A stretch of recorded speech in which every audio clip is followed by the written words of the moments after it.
We're asked to use the data in this table to find the orders of all three reactants.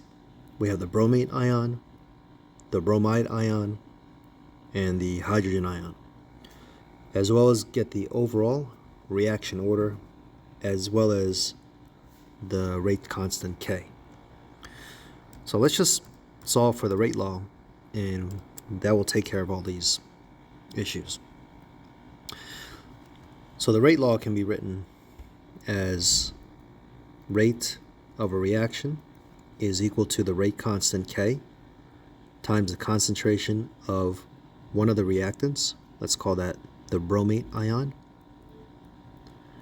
raised to some power, that's called the order, let's call that X, times the concentration of another reactant, let's call that the bromide ion, and let's raise that to the power, some power Y. And then if you have another reactant, which we do, the hydrogen ion, and let's raise that to the power, some power Z. So those are our three reactants, the bromate, bromide, and the hydrogen ions. And we want to know if changing the concentrations of any of these reactants will affect the rate. And if so, how will it affect it? And we call those the orders with respect to those reactants. All right, let's solve for X first. In other words, the order in bromate. In order to find the order with respect to the bromate ion, we want to look for two experimental trials where the concentration of the bromate ion changes, but no other reactant changes. If you have multiple reactants changing, and that causes a change in the rate of the reaction, then we won't know what caused that change in the rate. So let's compare trials 1 and 2. In trials 1 and 2, the bromate ion concentration is doubled, and there's no change in the concentrations of any of the other reactants. Therefore, if the rate changes, we can say it's because of the change in the concentration of the bromate ion. So by doubling the bromate ion concentration, we can see that the rate also doubled, because 8 times 2 is 16.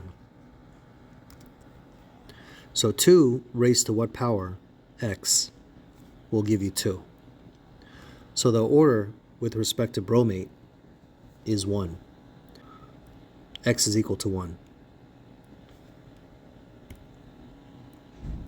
We don't write ones, but we're going to leave it there for visual purposes. Now let's move on and try to solve for Y, the order with respect to the bromide ion. So now you want to look for two experimental trials where the concentration of the bromide ion changes, but none of the other concentrations change. So we need to compare experiments 2 and 3. Because between experiments 2 and 3, the concentration of the bromide ion changes, is doubled, but there's no change in the concentrations of the other reactants.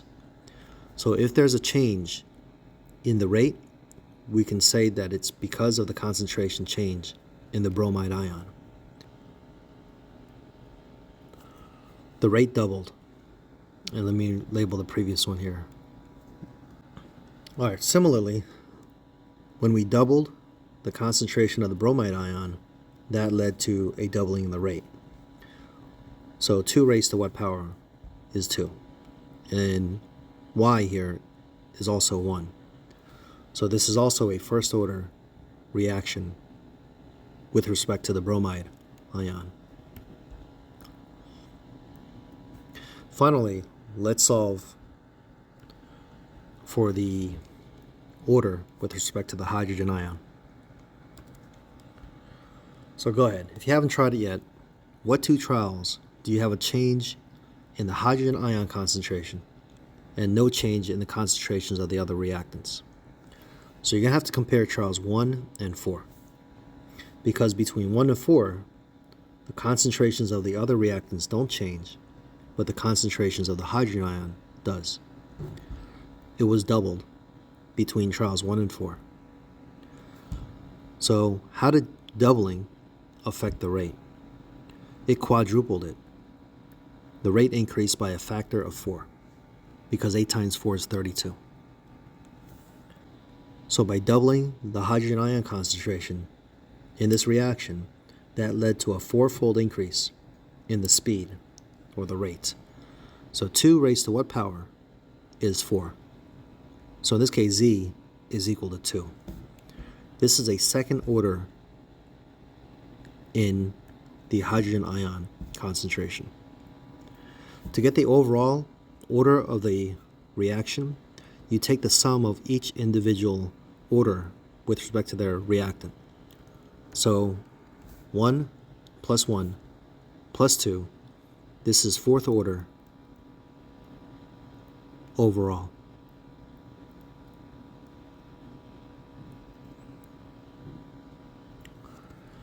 Now let's solve for the rate constant K. To solve for the rate constant K, we just pick one of these experimental trials, and I'm going to pick experiment 1 because they're all multiples of 10. So we don't even need a calculator for that. And we're just going to plug it into the rate law. Before we do this, actually, I'm going to do the algebra first, save a little time. So the rate constant K is equal to the rate over the concentration of the bromate ion raised to the first power. Now I'm not going to write ones in the exponent anymore. Times the concentration of the bromide ion raised to the first power times the concentration of the hydrogen ion squared. So now we can just plug these numbers in from experiment 1. And again, you can use any experiment you want, but I'm going to use 1. So the rate is 8 times 10 to the negative 4 moles per liter second. So we're going to put the rate in the numerator, 8.0 times 10 to the negative 4 moles per liter. We'll just keep that as molar per second. And then the concentrations of all three reactants is 0.1 molar, 0.1 molar. They're all the same. They're all 0.1 moles per liter. So we can just write that. You know what? I'll just do this in steps. Let's see how many sig figs there were. They each had 2 significant figures.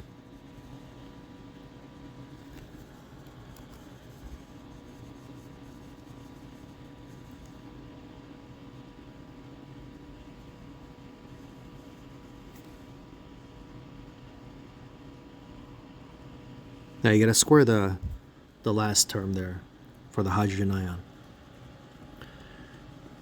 I'm gonna combine everything in the denominator just to simplify this.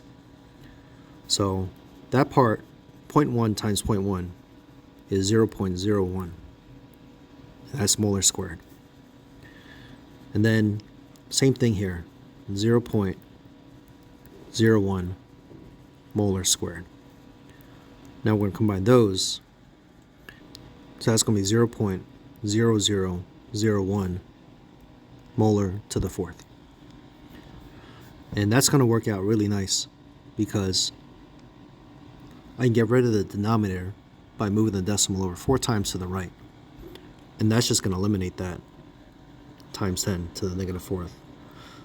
So the rate constant K is equal to 8.0 molar. Actually, let's work on the unit now. So this molar up there is going to cancel out one of the molars down here. So it's going to be molar to the negative 3 seconds to the negative 1. Well, that's not our final answer. Now let's plug that in and get our final rate law. Well, that's all the problem was asking us to do. So that could be our final answer. I'll just circle that.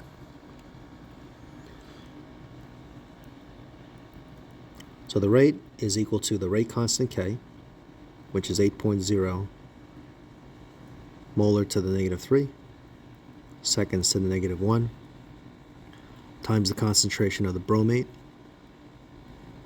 anion raised to the power 1 times the concentration of the bromide anion raised to the power 1 times the concentration of the hydrogen ion squared.